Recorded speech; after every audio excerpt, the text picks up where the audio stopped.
Hi everybody, Benita here, your psychic life and business coach, and I'm coming to you with the forecast for November. We're going to start off with our cards, and as usual we're using the Publishing Goblins Oracle dice. Let's see what November has in store.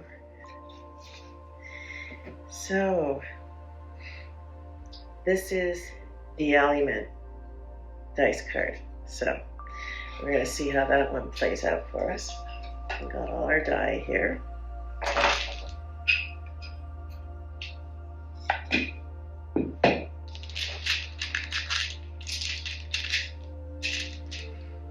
And I believe today's the last day for the Kickstarter for the last edition, which is going to include a whole new set of die and another cloth.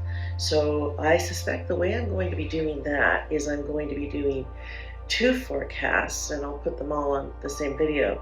So you'll see both cloths, both sets of die, and that'll make it really interesting to see how the two readings correlate with each other. I'm really excited to get to do that.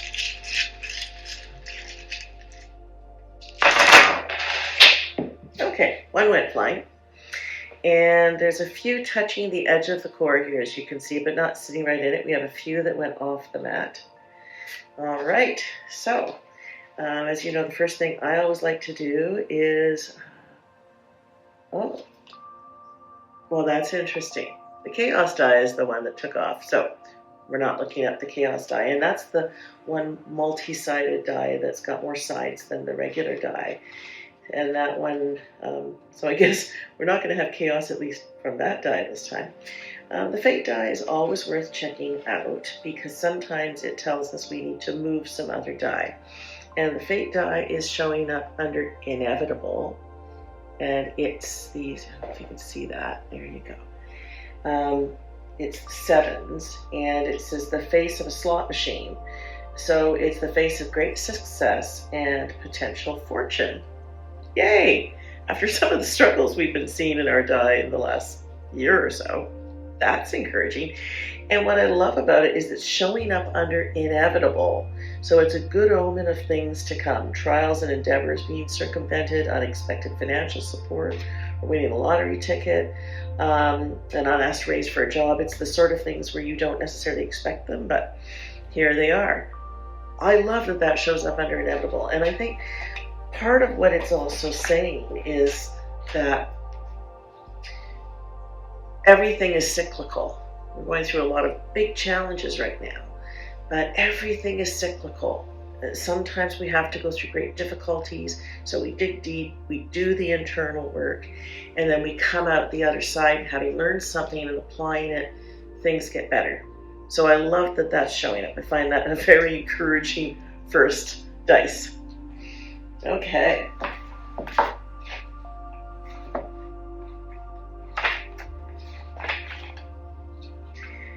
So the very first one we are dealing with is the actions die, and it's showing up at fated. I don't know if you can see that one there. So it's interesting that first things first here, the die we're looking at are talking about the final outcome, as it were, of the current situation. I kind of like that. It's like we're working from the results backward. This is the face of a human figure over a circle. So the circle and the figure are both half shaded, and it says all things change. A certain constant, but something often forgotten when it comes to people. We grow, we learn, and we change. The transformation phase is internal and very personal. The transformation of transition, of considering new ideas. So it speaks to something occurring within ourselves. So in other words, what is fated is we will change. You know, I gave a talk at the Intuitive Arts Festival in Victoria over the weekend about reclaiming our soul's path, the path our soul came here to walk. And one of the things I said is, you always have a choice in any situation, and making no choice is still a choice. So when we say, yeah, I'm just not going to do anything about this, I'm just going to bail, an exercise to consider is this. to say, okay, if I do nothing, what is the end result likely to be? And now can I take responsibility for that result? Because by doing nothing, you are encouraging that end result. And then if you say, okay, I either can accept that things are going to go that way, or I can't, in which case I need to take action. But if we're willing to look at the outcome of our actions and non-actions, and we say, okay, I'm choosing that result, that's empowering us to go, is that really the result I want to choose? Or do I want to look at other options in the situation and empower myself to do something about it? So this is a deep internal transformative process that we're moving into. In terms of the alchemist die, we find it right here. This one's a little faint. It's sometimes hard to see. And that particular one is iron. So it speaks to solidity and defense coming from a person that can defend an attack on behalf of somebody. It's a very humane defense. It's physical, it's protective. So when we see it coming from the past, it's saying everything you've gone through has given you that ability to stand up for yourself, to stand up for other people. In other words, that's in you. You know, people will sometimes say, well, I'm afraid. But if it was somebody really dear to you, like your child or sibling or a parent that was at risk, you'd find it in you to do something about that, to speak up, to say something. You know, I remember when I was living in Kingston, Ontario, and I was standing across the road one day from a very tall man, literally pounding on the top of his girlfriend's head. And I couldn't get across the road at that point because there was too much traffic. And I don't know what kind of voice came out of me, but I just yelled at him, knock it off. And he looked so startled, he walked away, and she crossed the road. And it wasn't even a moment of thinking about, could this have consequences for me? And I found myself in that situation a few times where I saw somebody harming somebody else, and my immediate reaction was to respond. And I do think that when we see something that shouldn't be occurring, if we have that clarity of, you know, I'm a witness to this, and this is unacceptable, therefore I need to do something about it. We don't even think about our own consequences. We just step in because it's the right thing to do. We just speak up. So that is something also to think about, is what is your aim in life? Is your aim to be part of a community where people care about each other and take care of each other? Then your response in a situation like that is going to come from knowing that aim. There won't be any dithering. There won't be any, oh no, what could happen to me? This is what you do, right? And we need to find that in ourselves, to do the right thing when we encounter a situation. There's a lot going on in the world we don't have any say over. We're not there. We can't necessarily do much about it. And maybe we can from a distance. Everything's worth exploring. But when something is in your face, that's your opportunity to step up. You know, and I think it's a beautiful thing if all of us can do that. We create a safer world for everybody. Okay, so we have the Alleyman card coming up here, and the Alleyman is the hope that a kind stranger has the answers we seek. So when the Alleyman comes up, she challenges you with your own uncertainty. Nothing in life is preordained. The answers you seek are the answers you already hold. There's wisdom in being the voice in your head, the one that urges you forward when you made the right call, and not needing affirmation to stand firm in your beliefs. Isn't that interesting? I'm just talking about this. That's what this card is about. Can you stand firm in your beliefs? You know the expression, if you don't stand for something, you'll fall for anything. What do you stand for? You know, I would say, if we don't go any further with today's reading, what do you stand for? You know, I gave a podcast on my goal setting series on goals versus intentions. I said, you know, your goal might be, I want to get in and out of the grocery store as fast as possible. And you could shove people aside and push your cart in front and get there first, and you achieved your goal. But what kind of person did you become in the process? Intention is about who we want to be at the end of realizing a goal. So maybe it takes a little longer to get through, but you're polite and you're respectful, and maybe you let that mother with the 3-year-old in the car go first because she's having a hard day. So you get there eventually, but you're a better person for handling it that way. What is your intention in life? How do you want to show up? So in this case, we are looking at the Alleyman die, and in this case, it is this little cat sitting under momentum. And we will see what that looks like. And this is called strays. When you see this die and read it, it speaks to those abandoned by the world system or you specifically. It means things that have been abandoned or lost, and you must recognize what's been left behind in your actions, in your haste to enact change. Some things we learn to let be stray, some we must find a way to return to the flock. So we see a lot of that going on right now. We see a lot of things going astray. We see a lot of things that people used to be able to count on in society disappearing. And even if it's over the border, we're witness to it, and therefore it has that effect, because there is some of that thinking on our side of the border too. It was easier when everything was happening far away in the world to say, oh, that's not us. Well, it's here. It's on our doorstep.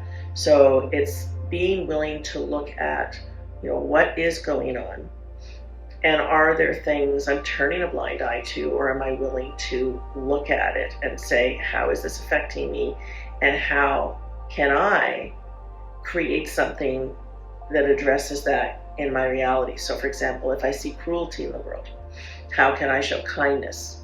If I see intolerance, how can I be more tolerant? We always have a choice over the world that we create. Even if one encounters these things, you have a say over your response. You might not have control over external circumstances. You always have a say over how you respond to them. Okay. And now we are looking at the attentions die, and it is sitting right here, also under the past. It's like this hole.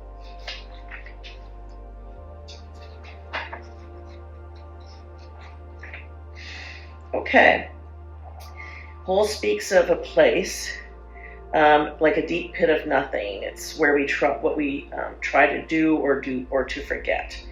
It speaks to things we intentionally throw into it as casually forgotten, the very act of forgetting or dismissing things. So in other words, there are things in our past we don't want to look at. We've thrown them in that hole. We're going to see how this plays out because it's forming a triangle here between that die and these two. So we're going to see how they relate to this situation in the past as we go along.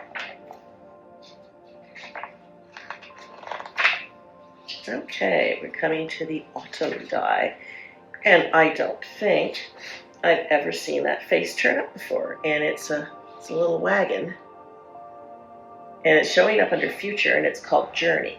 So it's saying at its base, the journey face is the Chariot of Tarot. It most often speaks to a journey that's come to an end, a long-term project in its final stages. In the reading, now that you've ended this long process, and let's face it, if you've been following my readings over the last, say, year and a half, we've been going through a process. A lot of it's been internal. More recently, it's been saying it's time to externalize what we've been learning. So it says it's time to see what you've made. This can be all the work put towards receiving a promotion at work, towards fulfilling a creative work that's taken a great deal of time, overcoming a difficult trauma or grief. It's literal return home after a journey abroad. So in other words, moving forward here, we're going to see the results of our action or inaction. At some point, things come home to roost. At some point, we have to face what we've created. Have I built something beautiful in the world? Has something come to the surface that I'd swept under the rug and ignored and neglected? What is surfacing in the near future that's going to show us what we still need to address. Whether we're building more of something that's beautiful or we're realizing that there are consequences for the things we've ignored. And we can skip the chaos die because it's on the floor. All right, we come to the elements die, and the elements die is showing up in the present, and it looks like so.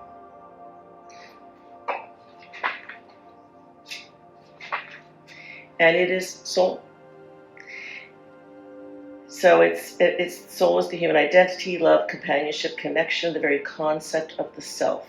So it's interesting that I've felt like I needed to connect to you with what I was talking about over the weekend, reclaiming the soul's path. We come into this world, this expansive, loving awareness, and then from the time we enter human form, we get all these projections on us from parents, teachers, society, about who we can be, what we can have, what we can do or not do. And we start to suppress any parts of us that don't fit those projections. And so we get to a certain point in our lives where we're basically living off our programming, what we've been taught to believe. And there comes a point where we have to question that. So if we say, well, this is the way I am, is that true? Or are you who you've been conditioned to be? What if there are parts of you waiting off stage that have never been invited on stage because you don't even remember they exist? So it's saying in the present, it's about that deep digging into the soul. If you have somebody in your life who you admire and you go, I don't have those qualities, I would say if they show up in your reality, it's the universe holding up a mirror to you and saying, these qualities do exist within you, or you could never see them. They wouldn't even show up in your reality. So if you see something that you admire, take it as encouragement that that's also within you, and it's something you can work on discovering and integrating and bringing to consciousness so it becomes a conscious, functional part of yourself. If I look back at the person I was in my 20s, my 30s, even my 40s, I would never have believed that I could have the life I have now. I couldn't have seen in myself the qualities that I can emanate now because that work was still to be done. So think of it as you're allowing things to emerge from you because it's time. You've done that inner work. It's time to let those elements up. And if you're not sure what they are, you're not sure how to access them and support them to consciousness, that's what I do. That's what I do. I help you to access those parts. I help you to learn how to interact with them and support them to consciousness. So aspects of you trapped in fear, grief, rage, shame can become conscious and realize that they're in an adult body now. They have choices now, and they don't need to stay stuck in those patterns. So you end up with more energy, more awareness. You make better choices because there's more of you sitting around the table joining in on the conversation and sharing the wisdom. Because all those parts of you stuck in those feelings also have some of your wisdom. And once they're conscious, they can share it. Okay, we've already dealt with the fate die, so let's get past that.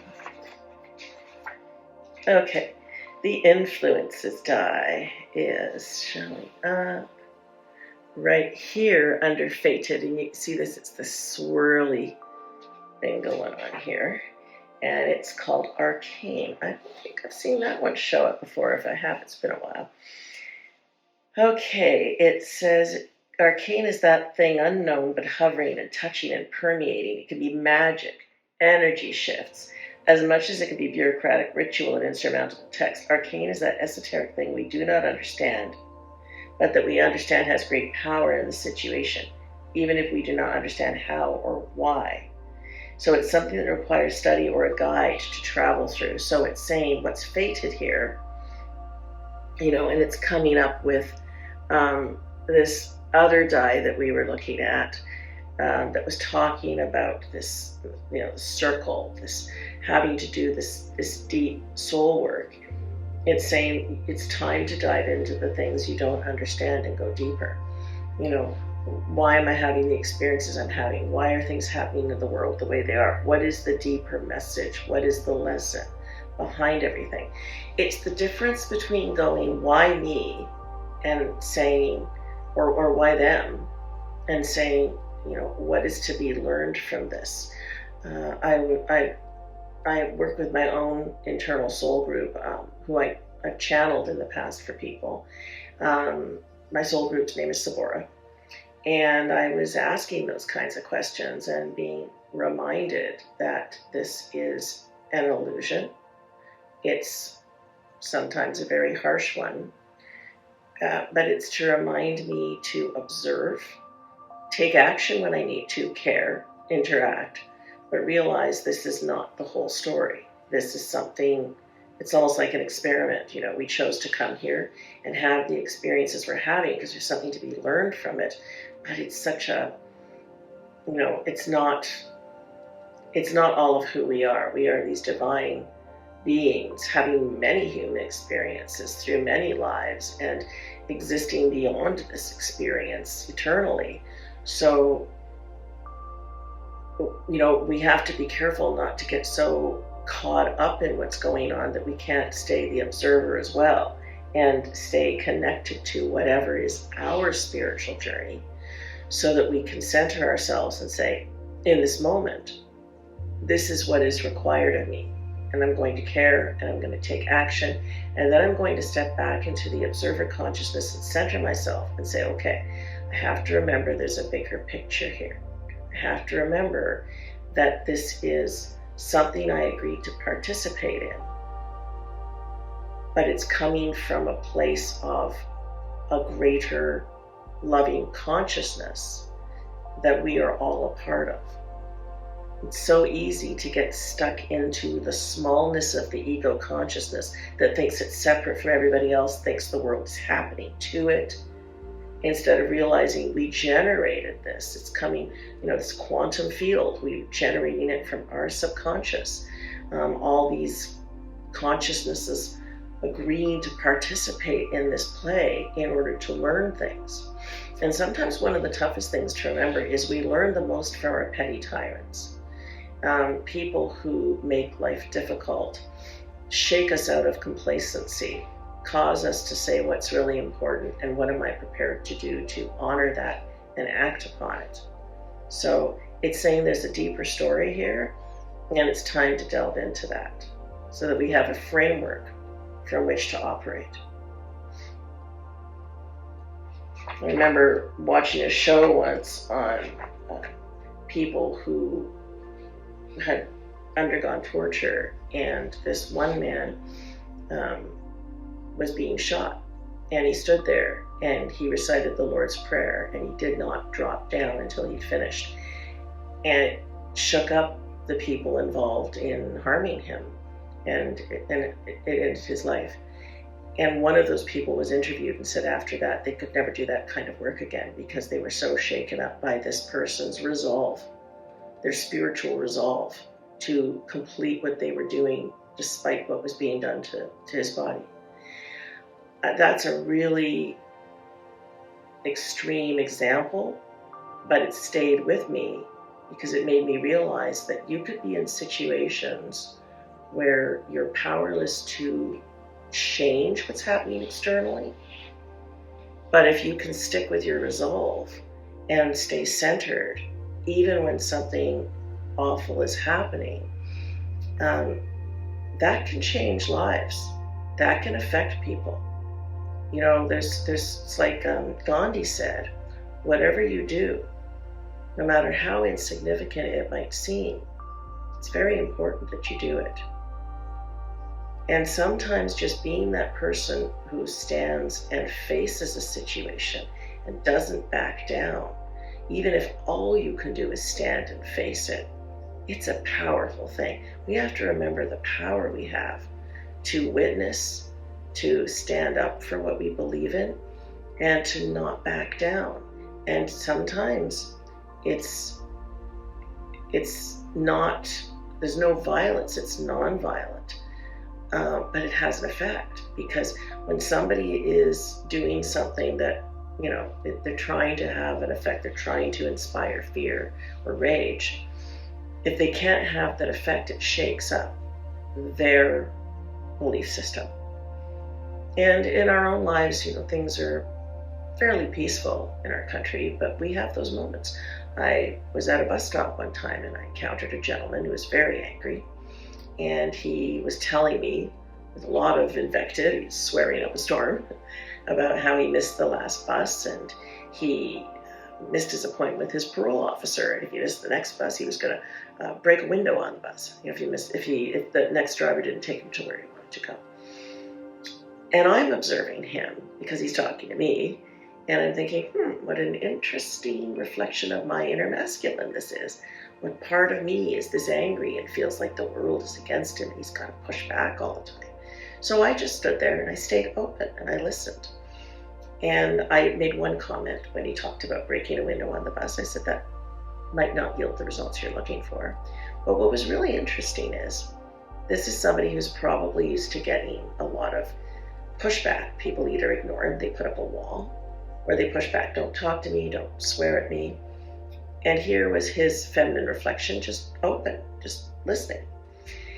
And so he would swear up a storm, and then he'd stop and he'd look at me and he'd go, I'm sorry, I'm swearing. And I had said nothing about his swearing. And he'd get going again because it was a strong pattern. And then he'd go, I'm sorry, I'm swearing. So this is how the interaction continued. Now, I have no idea if there was any change in that individual after that moment. That's not my business. You have to be present and then let go. You can't affect somebody's karma by trying to stay involved longer than the moment is meant to provide. But I spent years contemplating that interaction. What was it there to teach me? What did I need to learn about staying more soft, more open, more receptive, and trusting that I was in a benevolent universe, that everything going on is for my growth, even if it's something harsh, even if it's difficult or scary. Okay. Interestingly enough, the next die we get to is the kindness die, and it's under future. We have it right here. And it says gifted, so it announces itself. It's either something you have graciously gifted to another, or it might be the need for you to do so. And it's about giving without expectation of getting anything back. So it's interesting that we have this die saying coming to the end of a journey, and this is all about what can you give?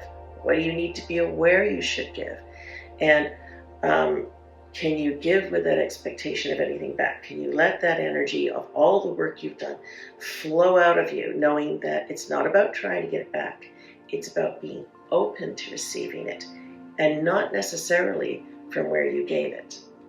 That's how the cycle of abundance works. You offer energy where you're meant to, and you work on any blocks to receiving it when it's your time and place to receive it back. Right. Okay. The longings die. So the longings die is right on the edge of core, and it's this hand, and it's at fated, and it's called touch. So it's all about the need for human connection. So the fact that it's kind of floating around the core here is talking about how important touch is to the whole scenario here. In fact, if we look at it as part of the core reading, it's reaching for all things in the reading. All of this is wanted, desired. So in other words, everything here is important to the whole situation. Don't take any of it for granted or let it go. But it's basically saying all of this is about human connection. Can we reach out to others with kindness? When we know somebody's suffering, can we be that person to stop in the street and pay attention? I remember coming out of the office one day, I walked around the corner, and this young lady's coming around the corner toward me in tears, and I just stopped in front of her and I said, "What's going on?" And she said, "My boyfriend just broke up with me." And I wrapped my arms around her and I held her. And I said, "You're going to be okay, because there's people in this world who love you." And I didn't just hold her. I brought universal loving energy through my chakras and out my heart and into hers. And I held her for a moment or two so she could receive that energy. And then when I let go off, she went. She was so torn open at that moment with no walls up that the universe could put somebody in front of her to give her the energy and encouragement that she needed. I just happened to be that conduit. There are times in our lives where somebody just gives us in that moment that thing we need to move forward. Sometimes it's a stranger. Sometimes you're that stranger. So pay attention when those moments come and try not to let any old patterns keep you from showing up for that person that needs you in that moment. All right, the Major's die. The Major's die is the path, and it's showing up right on the edge of present and future. It's often the expression of an idea that there's a fork in the road. So it's saying the hill and the roads on the path speak to our decisions that lead us on new passages. So we haven't yet seen the other two that are sitting in the present. We know the one is about the soul. So it's basically what's happening in the present is going to inform the path of moving forward. And so far, what we've seen, it's all sitting in the future, is under momentum, looking at the things that we haven't attended to that we need to, realizing we've come to the end of the internal journey and it's now time to show kindness. And you can see how those are all related to each other. The Mariner's die is showing up right on. It's more in the core than anything else. So we're going to look at it from that perspective. And it is ocean. So it looks like that. And when it's found at the core, it speaks to sudden and mighty change. This change is not like ruin, nor passing, nor loss. It's impersonal and indifferent, though it may affect you personally. Not to be too topical, but a pandemic certainly counts, as would mass layoffs, unexpected stimulus checks, natural disasters. In other words, we are seeing massive change in the world right now. And it is indifferent. The people precipitating that change are indifferent to human suffering. And so we get to look at how does this affect me? But we can fall into victim mode and say, well, now, it's affecting me this way. And we may all feel the effects of it. It's obviously having ripple effects in our economy. We can either kind of sit there and lick our wounds, or we can say, okay, this has a function. The universe has created change. How can this be purposeful in my life? How can I use this situation to grow as a person? How can I find a way to build community? How can I look for where there is need and where I can contribute? And how can I be open to where I need to express a need and be part of that community? So it's saying it's not directly aimed at you, but can affect you. But rather than attach to that, look at, and how can I work with this? Right? We can get attached to the story, or we can say, what is the function of the change? What is it meant to bring up for me in terms of my personal growth, in terms of how I'm meant to respond to this? And now we are dealing with the Metamorphosis die, and this one is the egg. This one's kind of hard to see, but there it is. Okay, so it's all about the beginning, and it might be an idea, a project. It could speak to being on the cusp of beginning new journeys. So I find it interesting that what we have here, when we look at these four, new journeys involving the soul, powerful change affecting that journey, and we get to choose a new path. So it's interesting how in the present that's all connected. What is the path we're going to choose here? Are we going to dwell in anger and fear? Or are we going to build community, compassion, and say, I'm going to work on the reality I'm capable of creating? This is a very pivotal time in human history. This is a choice we can make now, right? So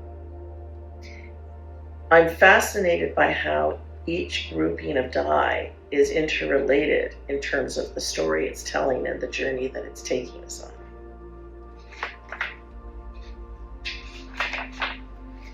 Okay, the obstacles die under inevitable, and we have a clock. Yet to come, it views time as the thing keeping you from things you want, or explicitly as a barrier. Things are not yet in their right place, and so nothing's quite ready. This is not a notice that we need to take more time to think things through. It's merely time itself as the barrier. We must wait, for things are not merely given at our whims. In other words, we are going to have to practice patience Remember, the other die next to it is saying, there will be success, there will be a positive outcome, but we can't push the river, we can't make it happen sooner. Better when you are in a situation where you want something to change and you can't affect the change externally, is to sit with what it's bringing up internally. If it's bringing up rage, if it's bringing up grief, if it's bringing up fear, it's bringing up your core patterns you've lived with your whole life and giving you an opportunity to sit with those patterns and work with them so that as you shift internally, the external world can shift, right? All real change is from the inside out. It's saying this is taking time, and it's taking time for a reason. You can't rush through the deep soul work we're being given at this time. The relations die we're skipping because it's off the mat. And now we come to the whimsy die, and that's showing up in the past. Remember, it's next to the whole. It's next to the one where you just want to throw things in and forget about them. This speaks to the presence of a person, and it can be you, it can be me, being in a sort of wild seeming control. When it relates to us, it might mean we're the kind of person to take random actions, jump after the slightest interest, or just be hard to read or lock down. It can be joyful and fun. It can be delightfully random, a bit hard to get to follow directions. So when I see it in the past, I see it as a state of reactivity and disorganization. We either are like, oh, I don't want to deal with that, throw it in the hole, or, well, I'm just going to try things and see what works.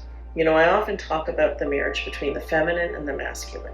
The feminine is our intuitive, receptive side. The masculine is the part that takes action. If we're too much in the feminine, we have great ideas we don't do anything with.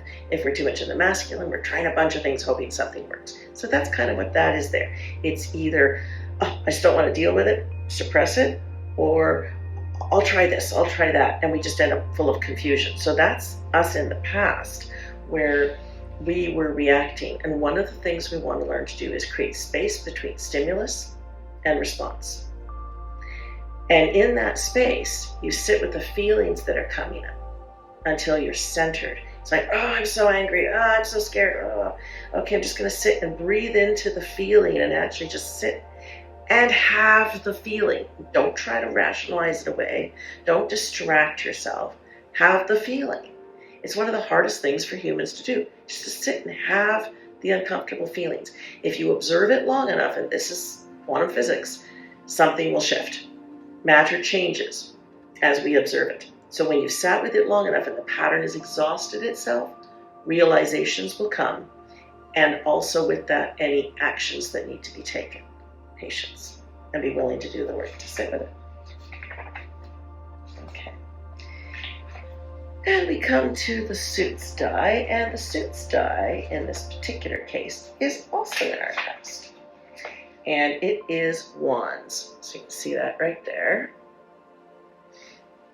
And it speaks to the ability to fine-tune your will, focus, drive, and energy. So interesting it shows up here, because it says we've been dithering between, do I need to focus on this? Do I need to just try a bunch of stuff and hope it works? Or do I need to forget it? So in the past, it was all about, what am I going to do with this? The fact that as we're leaving the past, we come to this one, iron. That's about that clarity of I can defend myself, I can defend others, I can speak up, I can do something. Shows that there is a resolve that has occurred after all of that jumping all over the place. And from that, it's provided us the energy and the focus to do this soul work, which has led us going forward into a path where we're dealing with the things that we weren't able to look at in the past, or we chose not to. We're finding kindness. We're coming out of this journey and getting ready to go into the next. And we have the summer die, which is also just under fated, just coming out of future into fated. And it's when we can become, summer is when we can become glamorous. Radiance is not a negative. It's the way we can expose ourselves physically, mentally, or emotionally and be rewarded by being brilliant and lovely. People want to look on. They want to bask in the warmth of who we are. In other words, as we do this work and we move into kindness, we move into radiance. We are energy beings. When we go into fear, when we go into anger, hate, we pull our energy inward. When we move into love and kindness and compassion, we expand like stars. You know, I remember reading Greg Braden talking about the Hopi calendar, and it had two paths. One showed human figures with their heads above the bodies, disconnected, in other words. And the other path, so the one path was about competition and greed and every man for himself kind of thing. And man, woman, you know, human. And the other one was about community and strength, working together, and compassion. So it's basically saying, as we do this work, we come to that place of like, I choose community, I choose compassion, and we become radiant. We open, we expand that energy. Okay. The winter die is interestingly way up in history, and that is way up here. So it's sitting up in the top corner there, and it's called winter. So it's the numbness that comes from things we know so well becoming softened and forgotten. The details stop mattering as much. It's covering things up, things we can afford to forget. So in other words, it's saying some of the stuff you've looked at in the past, you don't need to keep bringing it forward and re-traumatizing yourself. You know, a lot of times when I'm working with people who've gone through childhood abuse, I say it's not about remembering it in order to heal from it. Sometimes that just re-traumatizes you. It's about looking at what patterns developed to help you cope. And are they still helping you, or are they now holding you back? And my work is to help you access those patterns. They're like little kids in you that never grew up. And parenting them in a loving, gentle, patient way so they can learn, oh, you know, this is a different time. My body is now strong enough to make my own choices. And they can start to take the energy that's been cycling on that pattern and use it in constructive ways going forward. So when you encounter the things that are going on in the world, rather than go back to your past and get stuck in, this is what happened, instead say, okay, how is that pattern acting now and affecting my life now? And what can I do to work with it so that it doesn't stay stuck? And again, if that's not something you know how to do, it's my forte. I would be happy to work with you, and I work worldwide. So we can always do a Teams call or phone call if you can't make it to my office in lovely Nanaimo, BC. And we come to the last die. It is the wounds die. Interesting. It is showing up under inevitable. Looks like that. And it's a marker that someone feels they cannot speak. They may have a secret, they're not a safe place to share. More likely others know their truth and work to stop them from having a chance to share it. So in other words, the fact that it shows up under inevitable is saying sometimes you can speak and there's nobody with a desire to hear you. But remember, it's lined up with success and things take time. This is very much an internal process.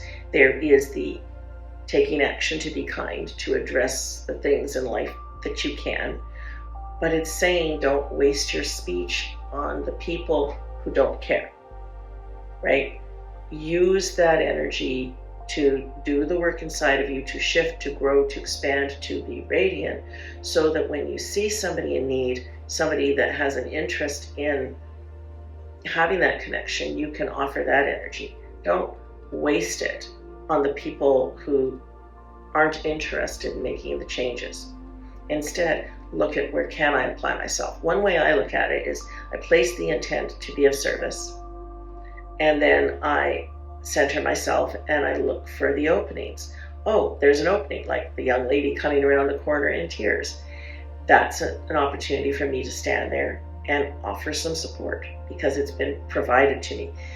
It's about showing up in the right place at the right time, doing what you're here to do because you're listening to the messages from your soul saying, yes, here, yes, now, or no, that is not your stage, right? When we feel helpless, we can flail and I want to fix things, and we can throw ourselves into situations that become fruitless, and then we feel defeated and victimized, or we can say, where am I supposed to apply myself? Show me the openings. And then the hard work is being willing to step into them, even when it's uncomfortable, even when it's outside your comfort zone. So there we are for November. That's pretty darn deep. I love how everything just kind of flowed in this reading and came together to give a really clear story about where we're at and what we need to do. If there's any way I can support you in your journey, please reach out to me. It's an absolute honor to work with you. I think it takes a lot of courage to do that deep digging inside and be willing to look at the things we don't want to see and to take the actions that are hard to take and do the hard thing. And so it's definitely my honor and my joy to support you. Have a wonderful November, everybody, and I look forward to interacting with you. Do feel free to leave comments. I do go back and check my YouTube and respond. If you have any questions or comments, please participate and be part of this community. Thank you. See you soon.